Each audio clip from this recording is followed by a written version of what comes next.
Magandang umaga, kumusta po?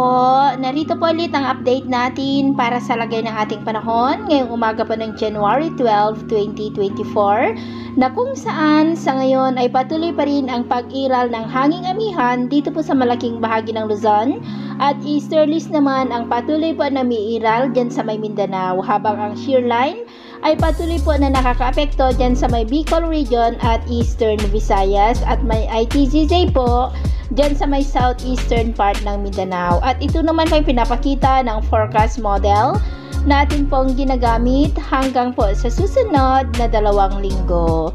At sa lagay ng ating panahon, ngayong madaling araw ay maayos ang panahon sa malaking bahagi ng ating bansa pero posible pa rin ang maulap na kalangitan with isolated rain sa ilang bahagi ng Cagayan, Isabela, Bicol Region, Oriental Mindoro, Aklan, Capiz, Bacolod, ilang bahagi ng Samar Provinces, Leyte, Sulu Archipelago at Davao Oriental. At mamaya ay sisikat ang araw sa malaking bahagi pa rin ng ating bansa pero posible pa rin ang maulap na kalangitan with isolated rains dito pa rin sa ilang bahagi ng Cagayan, Bicol Region, Oriental Mindoro, Aklan, Capiz, Cadiz, northern part ng Cebu, ilang bahagi ng Samar Provinces, Dinagat Island at silangang bahagi ng Mindanao. At mamayang hapon, mas maraming lugar na po sa Southern Luzon, Visayas at Mindanao ang makakaranas po ng maulap na kalangitan with isolated rains, maging po dito sa ilang bahagi ng Cagayan Valley. Kaya mag-ingat po tayo sa posibleng banta pa rin ng mga pagbaha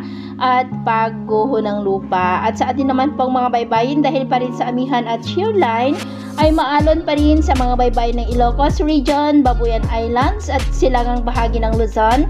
Hanggang dyan po sa silangang baybayin ng Visayas na ang mga alon ay posibleng aabot hanggang po sa 2 to 4 meters height. Kiwasan muna natin ang papalaot dyan po sa mga may kulay pula para mas makaiwas sa mga sakunang pangkaragatan.